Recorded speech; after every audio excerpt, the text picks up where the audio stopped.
So I have a pretty cool and interesting insight to share with you guys today. This was something that was introduced to me by my meditation teacher.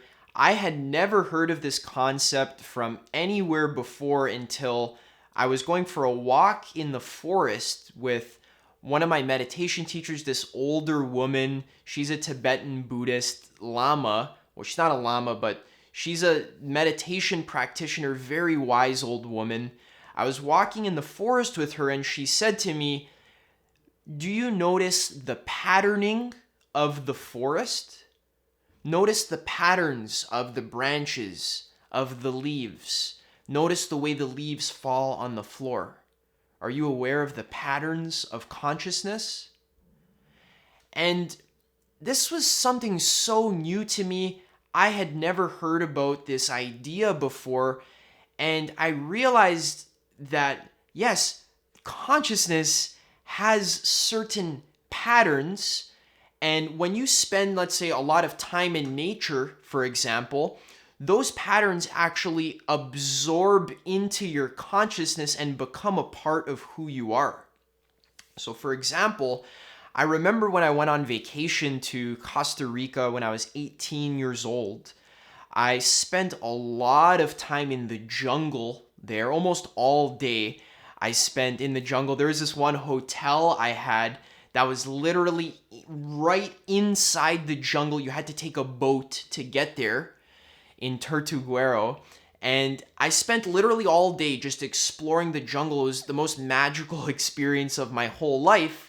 And I noticed that as I went to fall asleep that night, when I closed my eyes, I was actually starting to see patterns of like insects, vines, trees. It's almost my consciousness was very jungly. I had like a jungly kind of consciousness. And this was so weird. It literally absorbed right into me. Also, when I go fishing with my dad, I spend all day out on the boat, the beautiful, and the French River in Canada, beautiful river. And after we spend all day, all night fishing, by the end of the night, when you go to sleep, it's like the water, the rocks, the trees actually infuse and absorb into your consciousness. And this is super cool. If you can learn anything from this insight, it's that your environment affects your mind. And by spending time doing a lot of wholesome activities like connecting to nature, spending time cleaning, then it actually affects your consciousness, and what you do becomes who you are, basically. So, first of all, I wanted to point out some very interesting patterns of this world that we live in, the patterns of consciousness. Have you ever noticed that the world, if you go out in nature, have you ever noticed this branching pattern? You could see this in trees. You can see this in your own veins. You can see this in rivers. Rivers, if you see from a bird's eye view, they branch. You see this in your lungs. You can even see this in a crack. If there's like a crack in your windshield, it'll branch out and become more cracks. You notice in almost every part of reality, there's this kind of branching pattern. And I think this was so interesting. Why does reality branch in this way? And if you think about, contemplate, what is a branch? A branch is something that is one that becomes two. See, this is actually the process of creation. Oneness becoming two-ness. So if you look at a video of like a fractal zoom, you can see the fractal forms of, it's almost like literally the forms of consciousness. You can see a fractal. I'm going to put a fractal on the screen right now. You can see this kind of infinite, interconnecting, branching kind of pattern. And it's freaking in like amazing. This is like you're almost looking into the actual structure of how existence is being created.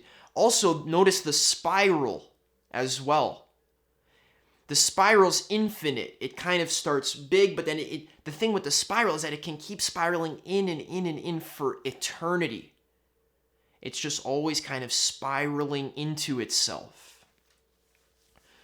So those are two very popular patterns you can notice in nature, the spiral and also the branches, something that you can see in almost every living system. And also I wanted to talk about how the actual actions you take can infect your consciousness and really dictate who you are as a person. So for example, last night I spent almost an hour doing my laundry, folding my clothes. For an hour straight, I was literally just folding clothes, basically. If you ever worked at a retail store where you fold clothes, you would know how it feels to fold clothes for hours and hours and hours. And have you noticed that when you spend hours doing any activity, it kind of leaves a trace or an imprint on your consciousness.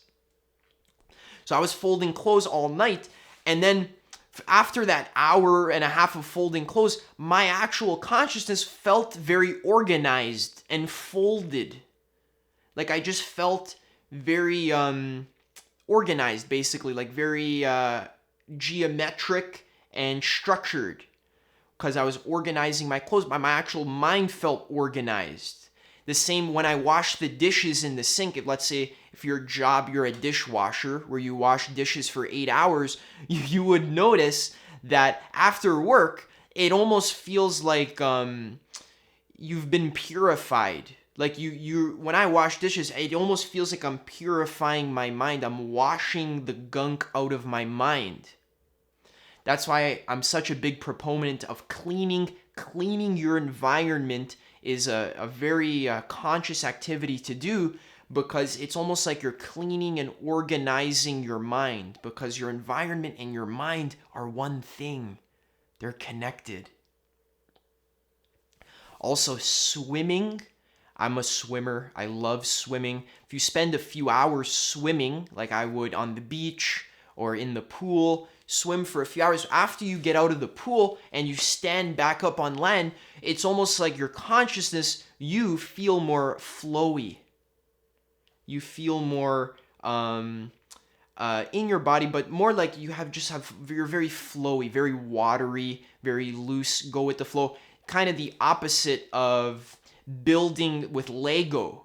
So if you spend hours building with Lego, your consciousness would become like Lego, where it would just be blocks fitting into each other. And you notice when you're in gardening, if you've ever done gardening and you're actually digging in the soil and you actually can look in the soil, you can see the dirt, and then your consciousness, who you are as a person, will become very grounded, very earthy, very down to earth, which is why farmers, like my heritage, like in Italy, in Calabria, my grandparents and their grandparents and their grandparents, they're farmers. These people are very down to earth. They're very kind of grounded. They're connected to the important things in life, like family, good food, spending time with each other. Not superficial at all. Very earthy kind of people. And this is because what they do all day actually affects their consciousness. This is true with weightlifters as well. People who spend all day in the gym weightlifting, lifting heavy weights, that kind of changes who you are as a person. You can become very strong physically and mentally as well. Come up with your own examples in the comment section below. What's like an activity where when you do it for hours and hours and hours, you notice it affects your consciousness in a positive way or even in a negative way? So another example of a negative way would be kind of walking like in a polluted city where while I'm in the polluted city, there's garbage around, there's homeless people, it smells, it's noisy. See, in this environment, my consciousness feels noisy, and it's almost impossible to relax because there's just always hustle and bustle around me. Also, another example of this would be playing League of Legends. I remember I'd play League of Legends all day, video games, spend all day playing video games. When you go to sleep at night, it's like you're going to have dreams about video games. And this can be very negative because video games kind of put you in a fight or flight response where you're constantly just like fighting to survive. And yeah, you're going to feel that in your dream. This is not something I can really explain. It's more something you need to kind of experience for yourself. So next time you go spend the day out in nature, be very mindful and conscious of how it makes you feel. And then maybe if you go to sleep that night, notice how it affects your dreams, how it affects who you are as a person. If you wanted to raise your awareness and become more aware of these patterns, you can actually check out my free hollow body meditation that I guide you through. The link is in the description. I noticed that it's very important to pay attention to what you're feeding your mind with. The moral of the story today is pay attention to what you're feeding your mind with, because it literally infects your consciousness and becomes part of who you are. So be very deliberate if you can about where you put your mind, your focus, and your energy. You want to put it in wholesome, natural places like nature or beautiful art. Because if you spend all day looking at beautiful art, that's going to infect your consciousness with that inspiration, that higher vibration. But if you spend all day, just mindlessly scrolling on Instagram, watching advertisements or watching reality TV, that's going to infect your consciousness as well. So become conscious about what you're feeding your mind and choose environments and activities that feed your mind in a wholesome way. All right, that's all I got to say here. Hope you like this. See you in the next video.